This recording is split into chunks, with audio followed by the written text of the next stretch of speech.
మాకు government total freedom ఇచ్చింది. ఎలాంటి ఇంటర్ఫియరెన్స్ కానీ ఇన్ఫ్లుయెన్స్ కానీ అలాంటిది ఎవరు చేయడానికి ట్రై చేయలేదు. సో మేమంతా జ్యూరీ కూడా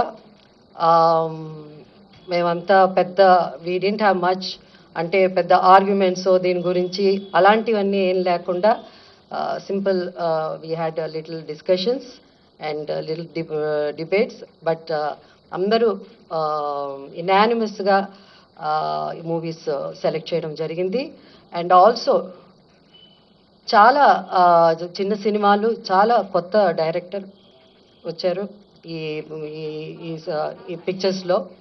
చాలా సినిమాలు వచ్చాయి. I'm so happy to see. వాళ్ళందరికీ కంగ్రాచులేషన్స్ చెప్పాలి. ఎందుకంటే సో హ్యాపీ, ఎందుకంటే కొత్త డైరెక్టర్స్ కూడా ఇంత మంచి సినిమాలు తీయడం, కొత్త యాక్టర్స్ కాకపోతే బెస్ట్ ఆఫ్ బెస్ట్కే మనం ఇవ్వగలం అవార్డ్స్.